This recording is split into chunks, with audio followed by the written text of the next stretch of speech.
So a lot of people have been asking about the conversion for the headlights on my Geo Metro. This is a 91. They come factory with the sealed beam. It looks like this.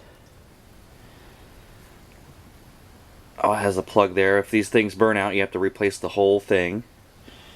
They're not expensive. It's just kind of annoying, and they're not as bright as having HIDs installed. But I'm going to be walking you through the steps on how to install it. So now I've turned off the lights. Be sure to disconnect the battery before you do any work on electrical on any car.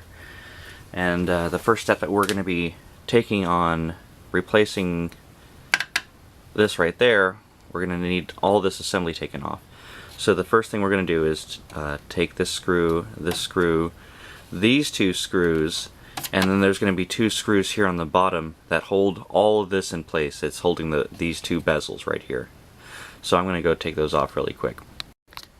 Okay, so now that we've taken out the bezel, I just wanted to take a quick second to show you the difference between the sealed beam here and the eBay headlight that I got. The sealed beam and the headlight housing here look almost identical. And the seal beam here has its own socket and all that stuff, whereas the eBay housing, it has this hole in the back, so you can put any bulb in there pretty much as long as it fits. The HID kit that I got, it uses H4 bulbs, so it has both high and low beams, because that's what you need, since these are just single lens bulbs right here. Alright, so now I'm going to be talking about the HIDs themselves, the kit.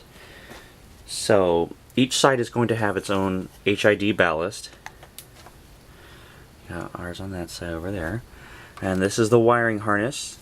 Each side is going to have a ground right here, and I place mine right there on that side. And don't worry about all the plugs, all the different plugs. I've never had an HID kit have instructions on telling me what the plugs are. If it doesn't fit, it doesn't fit. It's not for that plug. So they all just fit on each other perfectly. And then for the important part, this wire right here, this is the HID itself. You can see the HID bulb inside there. Okay, so now I'm going to be talking about cutting the wiring harness here. Now the plugs, the red is the high beam and the red and white is the low beam. You want to make sure when you're also cutting the wiring harness that you match from the HID one left, and then you want to match the bottom and of course match the right. And then that will get everything working on your kit here with your switches.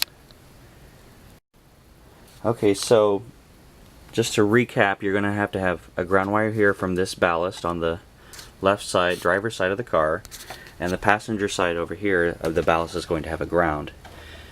You're not going to have to cut this wiring harness right here because it's already connected to the wiring harness of the control module right here to this HID. So after you get the bulb in, you got the wiring harness in, you got all the plugs matched, this side's done. And then you do the same thing again here on this side. Right over here. Put the whole assembly together, put your battery back, and that's basically it. It's just the hardest part really is cutting this harness and figuring out how everything works. I can just show you through a test that it does work, and it is very bright.